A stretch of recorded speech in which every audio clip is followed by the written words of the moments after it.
नमस्कार स्टूडेंट। आज मैं आपको बताने जा रहा हूँ चैप्टर फर्स्ट साइंस में जितनी भी अभिक्रियाएं हैं, ठीक है। पार्ट 1 में जितनी भी अभिक्रियाएं हैं वो सारी अभिक्रियाएं आज की क्लास में मैं आपको पूरा कंप्लीट करा दूंगा। ये है पार्ट 2, याद रखना। पहले आप पार्ट 1 देख कर आओगे, उसके बाद पार्ट 2 देखना। और ये आज की क्लास में मैं आपको 101% गारंटी लेता हूँ कि 4 मार्क्स का क्वेश्चन आपका आना है तो आना ही, याद रखना, ठीक है। तो 4 मार्क्स का क्वेश्चन आएगा। तो इससे पहले मैं आपको बता दे रहा हूँ कि अपने को कौन कौन सी अभिक्रिया पढ़नी है, याद रखना, ठीक है। तो कौन कौन सी अभिक्रिया पढ़ना, तो पहले मैं आपको अभिक्रिया पहले समझा दे रहा हूँ कि ये आपको पढ़ेंगे। उसके बाद मैं 1 बाय 1 करके आपको एक्सप्लेन करते जाऊँगा, ठीक है। तो अभिक्रिया में सबसे पहली है, ठीक है, कौन सी है?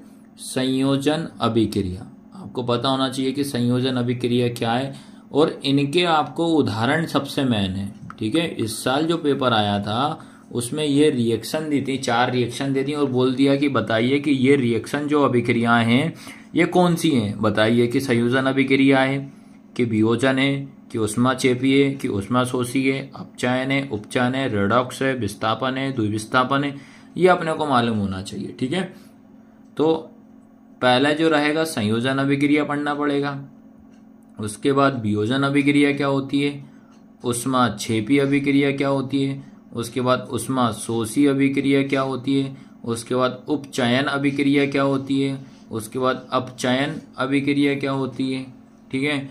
उसके बाद रेडॉक्स अभिक्रिया क्या है, फिर विस्थापन अभिक्रिया क्या है, द्विविस्थापन अभिक्रिया क्या है, ठीक है। तो आज की क्लास में अपन ये पूरे के पूरे 9 के 9 टॉपिक कवर करेंगे, याद रखना, ठीक है।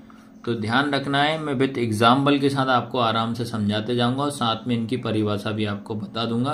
तो जो आपको परिभाषा इजी लगे वो आप पढ़ लेना, ठीक है। ठीक है, सबसे पहले अभिक्रिया अपन समझते हैं कि संयोजन अभिक्रिया क्या होती है। इसको आप कैसे पहचानोगे? मैं तो ये कह रहा हूँ आपको पहचानना आना चाहिए भैया कि ये संयोजन है कि ये वियोजन है। तो सबसे पहले संयोजन अभिक्रिया समझते हैं। क्या लिखा है? इस अभिक्रिया में 2 या 2 से अधिक अभिकारक। अगर आप पार्ट 1 देखोगे तो मैंने बताया था कि अभिकारक क्या होता है, ठीक है।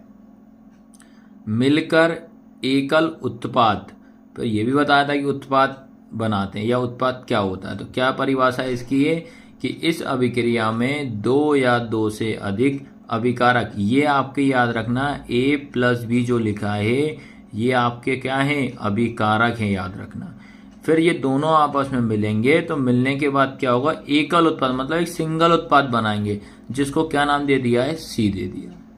आया सबको समझने के नहीं? तो संयोजन अभिक्रिया क्या होती है? इस अभिक्रिया में 2 या 2 से अधिक अभिकारक मिलेंगे और मिलके एक सिंगल उत्पाद बनाते हैं, ठीक है, एकल उत्पाद बनाएंगे, जिसको अपन क्या बोलते हैं? संयोजन अभिक्रिया। अब मैं आपको इसका उदाहरण के साथ समझाता हूँ, ठीक है। तो इसमें अपन ने क्या समझा है कि इस अभिक्रिया में 2 या 2 से अधिक, ठीक है, 2 भी हो सकते हैं और 2 से ज्यादा भी होते हैं, ये हमारे क्या कहलाते हैं बेटा? अभिकारक। ये क्या है? अभिकारक। जब ये आपस में मिलेंगे तो मिलने के बाद एक क्या बनाएंगे? सिंगल उत्पाद, जिसको एकल उत्पाद बोलते हैं, जिसको अपन क्या बोलेंगे? उत्पाद। आया सबको समझने की नहीं है? तो ये अभिक्रिया कहलाती है हमारी संयोजन अभिक्रिया। एग्जाम्पल के तौर पे देखिए आप, ठीक है। तो मैंने क्या लिया? C+O2, C+O2। जब ये आपस में रिएक्शन करेंगे या मिलेंगे तो क्या बनेगा? CO2। ये आपको ध्यान रखना है। तो ये होती है हमारी संयोजन अभिक्रिया, ठीक है। अब बेटा आपको बता रहा हूं, सेकंड नंबर पे आपको याद होना चाहिए कि वियोजन अभिक्रिया क्या होता है। संयोजन अभिक्रिया वियोजन अभिक्रिया का क्या होता है बेटा? पूरा का पूरा रिवर्स, मतलब उल्टा होता है, ठीक है। तो इसमें क्या है? इस अभिक्रिया में एकल अभिकारक टूटकर, ये टूटेंगे तो टूटकर 2 या उससे अधिक उत्पाद बनते हैं, जिसको अपन क्या बोलते हैं? वियोजन अभिक्रिया। आप संयोजन अच्छे से कर लो, इसी का उल्टा कर दीजिए तो वो हमारी क्या हो जाती है? वियोजन अभिक्रिया। ठीक है, अब एग्जाम्पल के तौर पे अपन समझते हैं वियोजन अभिक्रिया को। वियोजन अभिक्रिया, ठीक है।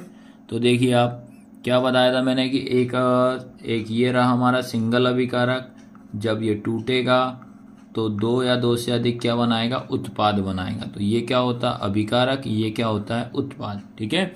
अब अपन रिएक्शन के द्वारा समझ लेते हैं। ये लिखा बेटा मैंने NaCl, NaCl लिया। जब ये ब्रेक होगा तो क्या होगा बेटा, Na अलग हो जाएगा और Cl अलग हो जाएगा। एग्जाम्पल बस आप तो समझ लीजिए किस तरीके से ये हो रहा है, ठीक है। फिर एक और समझ लीजिए एग्जाम्पल। तो लिया है मैंने अगला CaCO3, जब ये ब्रेक होंगे तो क्या होगा, CaO प्लस CO2। आया सबको समझ में कि नहीं आया?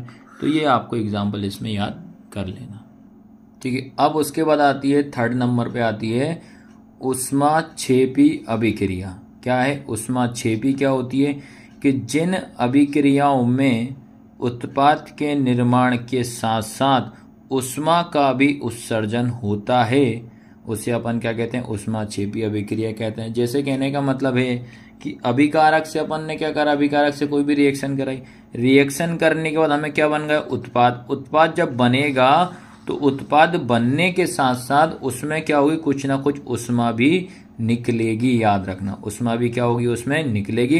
तो ऊष्मा निकलेगी तो उसको अपन क्या कहते हैं, ऊष्माक्षेपी अभिक्रिया कहते हैं, ठीक है। ये आपको दिमाग में रखना है, ठीक है। अब इसके बाद ऊष्माशोषी बता दे रहा हूँ, फिर एग्जाम्पल के तौर पर दोनों में आपको समझा दे रहा हूँ एक ही साथ में, ठीक है। ये है अब फोर्थ नंबर पे ऊष्माशोषी अभिक्रिया। ये शोषी लिखा, शोषी मतलब शोषित होना है, ठीक है। तो जिन अभिक्रिया में अभिकारक को तोड़ने के लिए, अब अभिकारक है, अभिकारक को मैं ब्रेक करूंगा, तोड़ूंगा, तो तोड़ने के लिए मुझे ऊष्मा चाहिए, प्रकाश की जरूरत पड़ेगी, विद्युत ऊर्जा की आवश्यकता पड़ेगी। तो ये क्या कहलाती है, अपना ऊष्माशोषी अभिक्रिया, जिसको शोषी मतलब शोषित करना। तो अभिकारक को ब्रेक करेंगे तो ब्रेक करने के लिए भी हमें क्या करना पड़ेगा, ऊर्जा की आवश्यकता पड़ेगी, ऊष्मा की आवश्यकता पड़ेगी, प्रकाश की आवश्यकता पड़ेगी और विद्युत ऊर्जा की आवश्यकता पड़ेगी, ठीक है। अब ये मैं दोनों अभिक्रियाओं को मैं एक एग्जाम्पल के तौर पे आपको समझाता हूँ, ठीक है। तो ये इस तरीके से मैं आपको समझाता हूँ। देखो ये क्या लिखा आपका, ऊष्माक्षेपी। तो ऊष्माक्षेपी में क्या हो रहा है, C+O2 बराबर क्या होता है, CO2। जब रिएक्शन होगी तो इसमें कुछ ना कुछ हमें क्या करना पड़ेगा, ऊष्मा की आवश्यकता होगी। याद रखना, किसमें, उत्पाद में, उत्पाद में। आ रहा सबको समझ में कि नहीं आ रहा? जैसे अपन ने एक बीकर के थ्रू मैंने आपको समझाया, तो इसमें जो भी केमिकल कुछ बन रहा है तो इसमें क्या करना पड़ेगा, बनेगा तो हमें हीट की आवश्यकता होगी। क्या होगी, इसमें ऊष्मा की आवश्यकता होगी। तो ये कहलाता है हमारा ऊष्माक्षेपी, ठीक है। अब आता है ऊष्माशोषी। शोषी मतलब शोषित करना। तो इसमें क्या होगा, ये होता है हमारा क्या बेटा, अभिकारक। उल्टा कर दो, मैं तो ये बोला ऊष्माक्षेपी का उल्टा क्या होता है, ऊष्माशोषी। तो ये क्या कहलाता है आपका, ये होता है अभिकारक, ठीक है। जब अभिकारक को मैं ब्रेक करूंगा तो ब्रेक मतलब तोड़ने के लिए मुझे कुछ ना कुछ ऊष्मा की जरूरत पड़ेगी। तो ऊष्मा के साथ साथ मुझे प्रकाश की आवश्यकता पड़ेगी, ऊर्जा की आवश्यकता पड़ेगी, विद्युत की आवश्यकता पड़ेगी। तो देखो इसमें तीर जा रहा है बाहर की तरफ, इसमें तीर आ रहा है अंदर की तरफ। तो इससे भी आप समझ सकते हैं। तो ये होती है आपकी ऊष्माक्षेपी और ऊष्माशोषी अभिक्रिया। अब इसके बाद बता रहा हूं मैं आपको उपचयन एवं अपचयन क्या होता है। उपचयन और अपचयन, ठीक है। याद रखना भी, ये क्या बता रहा हूं मैं, उपचयन और अपचयन।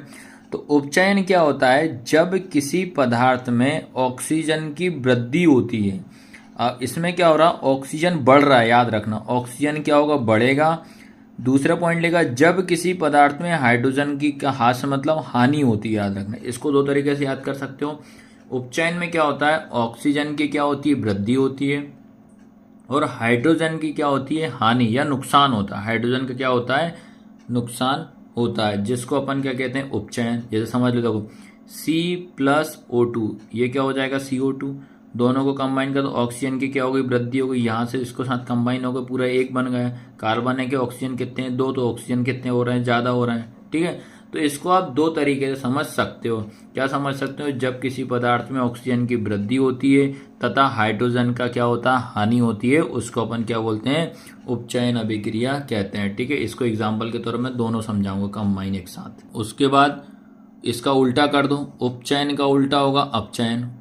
ठीक है, क्या होगा, अपचयन। अपचयन में क्या लिखोगे, जब किसी पदार्थ में ऑक्सीजन का ह्रास, देखो उल्टा हो रहा है। मैंने क्या रहा था, आप तो दिमाग में रखो, सारी जितनी नो रिएक्शन बताई उनकी एक एक याद कर लोगे, उनका रिवर्स कर दोगे, उल्टा कर दो, अगली वैसी याद हो जाएगी। ठीक है, उपचयन में क्या हो रहा है, जब किसी पदार्थ में ऑक्सीजन का ह्रास होता है, ऑक्सीजन का हानि होता है, जब किसी पदार्थ में हाइड्रोजन की क्या हो रही, वृद्धि हो रही। उसमें क्या हो रहा था, ऑक्सीजन की वृद्धि हो रही थी, हाइड्रोजन की कमी हो रही थी।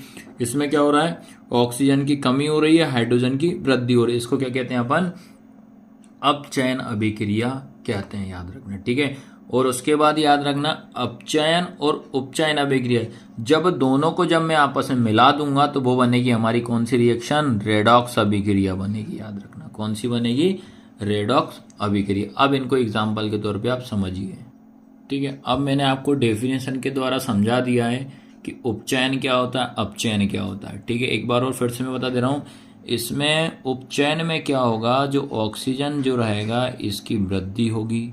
ठीक है, ऐसे याद कर लो आप शॉर्ट में। ठीक है, शॉर्ट में याद कर सकते हो। उसके बाद ये लिखा H, मतलब हाइड्रोजन की क्या होगी, कमी होगी। उसके बाद आता है अपचयन। अपचयन में क्या होगा, ऑक्सीजन की क्या होगी, कमी होगी। उसके बाद हाइड्रोजन की क्या होगी, वृद्धि होगी। ये आपको दिमाग में रखना। फिर उसके बाद जब मैं दोनों को मैं मिला दूंगा तो क्या बनेगी मेरी, रेडॉक्स अभिक्रिया। ठीक है, और इनका ये एग्जाम्पल आप याद कर लेना और समझ लेना भैया। ठीक है, तो रेडॉक्स अभिक्रिया है, इसका अपन एग्जाम्पल से समझते हैं। क्या लिखा, Zn प्लस CuSO4 जब ये रिएक्शन करेगा तो क्या बनेगा, ZnSO4 प्लस Cu। है सबको समझ में कि नहीं है? अब इसमें आपको ध्यान रखना है, जैसे ये रहा, इस अभिक्रिया में जो है दोनों हो रहा है, याद रखना। जैसे यहाँ से Zn है तो Zn के साथ में यहाँ आपसे इसमें ये मिल रहा है। ठीक है, ये इसमें रिएक्शन हो रहा है, Zn के साथ में किस में हो रहा है, SO4 का। फिर कॉपर के साथ में क्या हो रहा है, SO4 हट जा रहा है। ठीक है, तो याद रखना है। तो ये रिएक्शन जो कहलाती है अपनी, कौन सी कहलाती है, रेडॉक्स अभिक्रिया कहलाती है। ठीक है, या ऐसे भी समझ लो, सिंपल एग्जांपल से भी समझ सकते हो। ये लिखा मैंने H2O रिएक्शन होगी तो क्या बनेगा, H2 plus O2, H2 plus O2 हो जाएगा। यहाँ पे जो हो रहा है ऑक्सीजन का क्या हो रहा है, यहाँ पे ऑक्सीजन मेरे पास एक है और इस साइड में कितने हो गए, दो हो गए। ठीक है, और यहाँ पे हाइड्रोजन के साथ में जुड़ा था क्या, ऑक्सीजन, तो यहाँ ऑक्सीजन का क्या होगा, ब्रेक हो गया, टूट गया। ठीक है, तो यहाँ हो जाएगा आपका, पहली वाली में जब हाइड्रोजन का क्या हो रहा है, हानि हो रही है, तो हाइड्रोजन की जब हानि होगी तो वो क्या कहलाती है, ये आपको पता होना चाहिए। और ऑक्सीजन की हानि होती है तब क्या होगा, ये आपको पता होना चाहिए और ये आपको मालूम पड़ेगा। ठीक है, इसके बाद अब मैं आपको बता रहा हूँ कि विस्थापन और द्विविस्थापन अभिक्रिया क्या होती है। ठीक है, तो ये वाली जो परिभाषा जो रहेगी ये थोड़ी सिंपल है, ये आपको इजी याद हो जाएगी। ठीक है, समझना, जब किसी अभिक्रिया में एक अभिकारक तत्व दूसरे अभिकारक यौगिक में किसी तत्व को विस्थापित करके स्वयं उसका स्थान ग्रहण कर लेते हैं, यह अभिक्रिया विस्थापन अभिक्रिया कहलाती है। ठीक है, क्या बोलता है, जब कोई भी अभिक्रिया, अभिकारक तो समझिए क्या होता है, अभिकारक जो रहेंगे वो दूसरे अभिकारक से क्या होगा, उनमें से किसी एक तत्व को विस्थापित कर लेगा। ठीक है, विस्थापित मतलब एक जगह से दूसरी जगह चला जाएगा और जाने के बाद वो क्या करेगा, अपना स्थान ग्रहण कर लेगा और ग्रहण करने के बाद वो कौन सी अभिक्रिया हो जाएगी, विस्थापन अभिक्रिया हो जाएगी। ठीक है, उसके बाद द्विविस्थापन समझो, वे अभिक्रियाएं जिनमें अभिकारकों के बीच आयनों का आदान प्रदान होता है, जो आयन जो रहेंगे उनका क्या होता है, आदान प्रदान होता है, उसे हम क्या बोलेंगे, द्विविस्थापन अभिक्रियाएं। ठीक है, दोनों मतलब एक दूसरे से रिएक्शन करेंगी और वो कौन सी बन जाएगी, आपकी द्विविस्थापन अभिक्रिया। एक परिभाषा तो इन दोनों की ये, और एक और बता रहा हूं मैं। ठीक है, उसके बाद आप ये भी समझ सकते हो विस्थापन की, क्या लिखा है, विस्थापन अभिक्रिया, इन अभिक्रियाओं में अधिक क्रियाशील तत्व कम क्रियाशील तत्व को उसके साथ यौगिक से विस्थापित कर लेते हैं। इसमें क्या बोल रहा है कि इन अभिक्रियाओं में अधिक क्रियाशील जो धातु जो रहेगी वो अधिक क्रियाशील रहेगी, वो कम क्रियाशील वाले तत्व को क्या करते हैं, उनमें एक दूसरे से मिलकर एक विस्थापित हो जाएंगे और एक यौगिक बना लेते हैं। तो इसको क्या बोलेंगे अपन, विस्थापन अभिक्रिया। उसके बाद आता है आपका द्विविस्थापन अभिक्रिया। तो द्विविस्थापन अभिक्रिया कहते हैं इस अभिक्रिया में उत्पादकों का निर्माण दो यौगिक के बीच आयनों के आदान प्रदान से होता है, मतलब दोनों के आदान प्रदान से होगा, किसी एक रिएक्शन के आदान प्रदान से नहीं होगा। ठीक है, अब इनको उदाहरण के द्वारा अपन समझते हैं। ठीक है, ये लिखा विस्थापन अभिक्रिया। तो विस्थापन अभिक्रिया में आप समझना बेटा, तो ये मैं बता रहा हूँ एग्जाम्पल के तौर पे, ये लिखा मेरा AB प्लस C, जब ये आपस में रिएक्शन करेंगे तो क्या हो जाएगा A प्लस BC। ठीक है, तो ये क्या हो रहा है, एक दूसरे से विस्थापित हो रहा है, याद रखना क्या हो रहा है, विस्थापित। जैसे मान लो कि अपन इसको ऐसे बता दे रहा हूँ ये, ठीक है, तो इसको अपन ब्लैक कर देना एक को, फिर ये आपका एक रहेगा। जब दोनों आपस में विस्थापित मतलब जगह चेंज करेंगे तो ये सिंगल हो जाएगा और इन दोनों से ये क्या करेंगे, आपस में रिएक्शन कर लेंगे। ठीक है, तो ये क्या बनेगा आपका Fe प्लस CuSO4, जब आपस में ये रिएक्शन करेंगे तो क्या बनेगा FeSO4 प्लस Cu। आया सबको समझ में कि नहीं आया? अब उसके बाद अपन समझते हैं बेटा द्विविस्थापन अभिक्रिया। आपको क्या होगा कि एग्जाम्पल से ही आपको अच्छे से समझ में आ जाएगा। ठीक है, ये क्या लिखा है, द्विविस्थापन अभिक्रिया। तो द्विविस्थापन अभिक्रिया में क्या होगा, ये लिखा इनमें सारे डबल डबल होंगे। जैसे ये लिखा AB प्लस CD, जब रिएक्शन करेंगे आपस में तो AD प्लस CB हो जाएगा। ठीक है, तो ये सारे डबल डबल रहेंगे, बस इनका रिएक्शन चेंज होगी। जैसे यहाँ AB लिखा है तो यहाँ AD हो जाएगा, ये CD लिखा है तो क्या हो जाएगा, AB हो जाएगा। तो ये रिएक्शन के द्वारा समझो आप, Na2SO4 प्लस BaCl2, जब रिएक्शन करेगी तो क्या होगा, 2NaCl प्लस BaSO4 हो जाएगा। ठीक है, तो आप देखिए यहाँ पे Na ये लिखा है और यहाँ पे ये लिखा है, तो इसके NO को Na2 जो रहा क्लोरीन के साथ रिएक्शन करेगा, फिर उसके बाद ये Ba जो रहेगा SO4 के साथ रिएक्शन करेगा। कहने का मतलब इसमें सब क्या रहेंगे, डबल डबल रहेंगे। आया समझ में कि नहीं आया?